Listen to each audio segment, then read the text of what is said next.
Last year's team was a great team. We had a bunch of great players on that team and seniors who we're going to miss, but getting that at-large bid, it's proved that we had a good season, even though we didn't accomplish one of our goals at winning the American East Championship. But just getting that bid and getting a chance to play in the NCAA tournament is always a great feeling. Gives us a little pep in our step though for this year, because we want to accomplish that goal, winning the American East again, and we want to get that title back in Albany.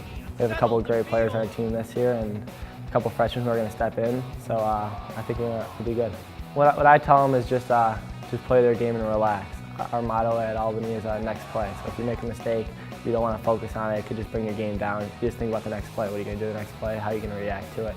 How are you going to bounce back? So with that next play mentality, and I've been trying to get that in the freshmen's heads, like in practice, we're not allowed to say my bad or we do sprints, because people, if you make a mistake, people could tell you did, and I mean, you don't need to bash yourself for it. You just got to make the next play. So I've been trying to get that in their heads and just tell them to be calm and play their game.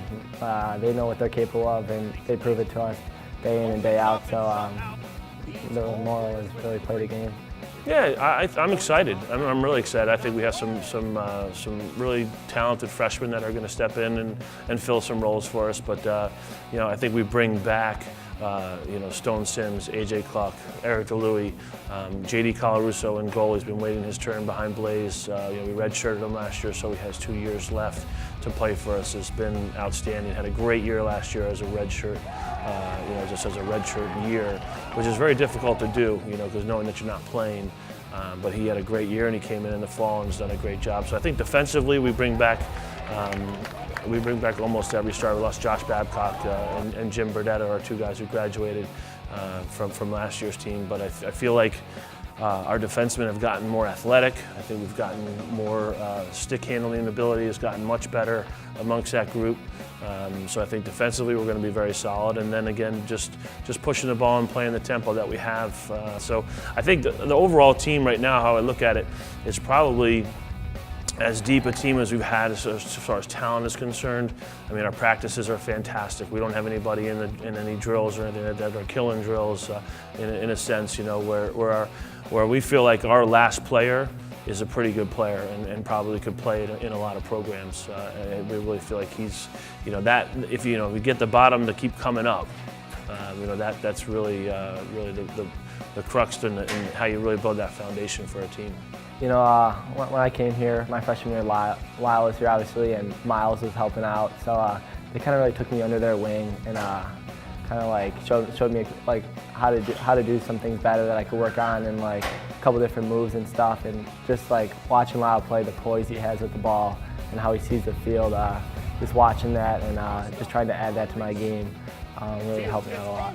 Oh yeah, well, there's no question that Lyle and Miles and Ty, I mean, those 3 years of those guys playing together, I think really kind of electrified the Native community for the opportunities that they could have in college and play college lacrosse. For years, Syracuse was the only team that really would have some Native Americans on their team, and for Miles and Lyle, really for Miles and Ty, to branch off of that, and not go to Syracuse, but to come here and give us an opportunity and play for us. And then obviously Lyle following them. I think it opened up the doors and the eyes of Native Americans, that play lacrosse and want to go get an education, that they can go somewhere else besides Syracuse in a way. And but the fact that what they did, I think, to change the game and kind of make people look again at how fast the game can be played and how beautiful it is to play at that pace and to have that freedom and to do different things, certainly has drawn a lot of attention for us recruiting-wise, and really put us at a different level on the recruiting scene. Well, it's really no different than how we've played. I've been coaching for 26 years now, and everywhere I've gone, from Delaware to Maryland to now, at Albany, I've always coached the same way and coached a faster pace of game.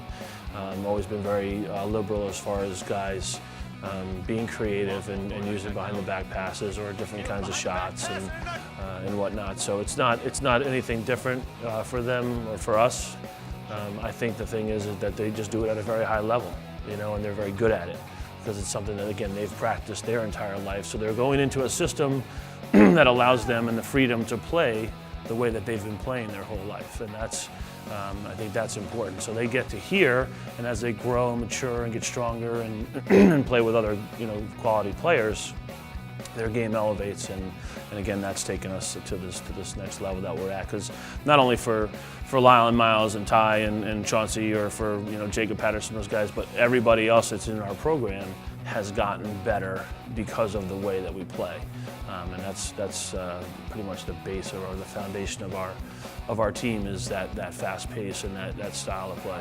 We're obviously trying to get our work done and our business done in practice and work our hardest, but all our coaches make it a fun environment. We always are having a good time, having a smile on our face. We're getting our work done, like I said, but we're always doing it in a fun manner, so it just makes everything that much better.